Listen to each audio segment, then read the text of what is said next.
많은 분들이 인생을 살아가면서 빚이라는 짐을 피할 수 없을 때가 있습니다.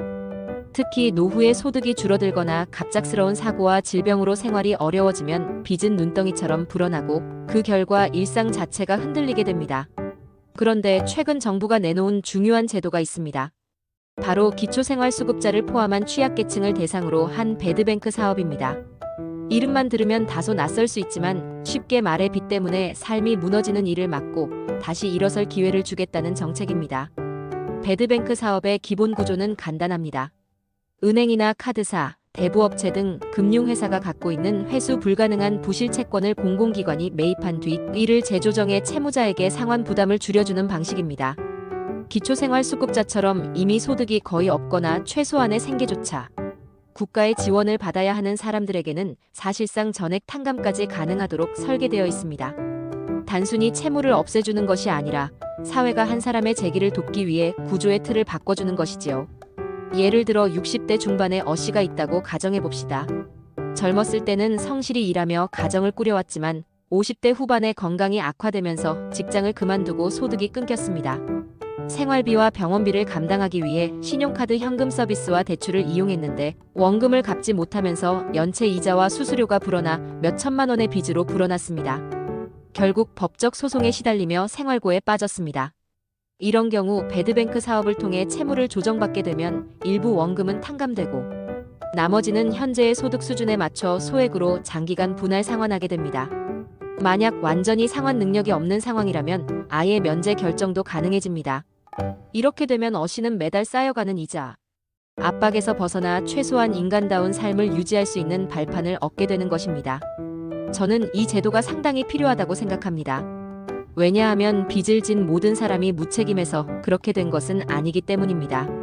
특히 기초생활수급자들의 사정을 살펴보면 대다수가 병이나 실직, 가족, 해체 등 본인의 힘으로는 어쩔 수 없는 상황에서 빚을 지게 된 경우가 많습니다.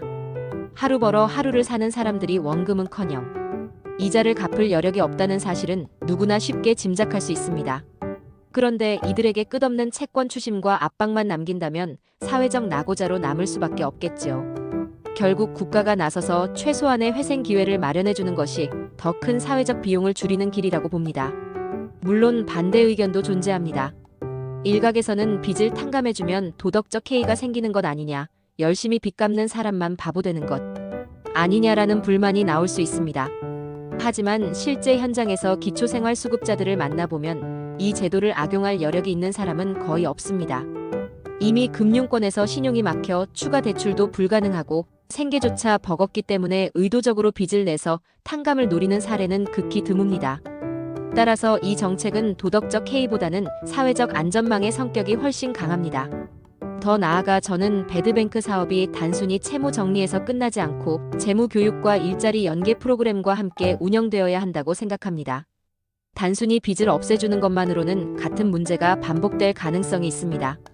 예를 들어 채무 조정 이후에도 무분별한 소비 습관이 바뀌지 않거나 안정적인 소득원이 마련되지 않으면 다시 빚을 지게 될 위험이 있습니다. 따라서 제도적 차원에서 채무자에게 금융 교육을 제공하고 취업이나 사회 복귀를 지원하는 장치가 함께 마련되어야 진정한 의미의 자립이 가능할 것입니다. 또 하나 짚고 넘어가야 할 부분은 사회 전체의 이익입니다.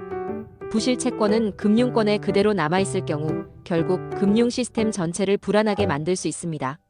채권을 회수하지 못하면 금융회사의 건전성이 흔들리고 이는 다시 대출 축소나 금리 상승으로 이어져 선량한 국민들에게까지 피해가 전가됩니다. 배드뱅크 사업은 이러한 부실 채권을 정리해 금융시장의 안정을 꾀하는 효과도 있습니다. 다시 말해 단순히 특정 개인만을 위한 제도가 아니라 사회 전체를 위한 안전판이 될 수 있는 것이지요. 결국 이 제도의 성패는 얼마나 정교하게 운영되느냐에 달려있다고 봅니다.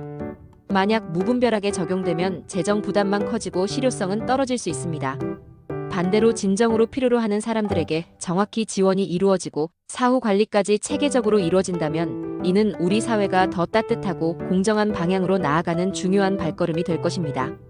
저는 배드뱅크 사업이 바로 그런 전환점이 되기를 기대합니다.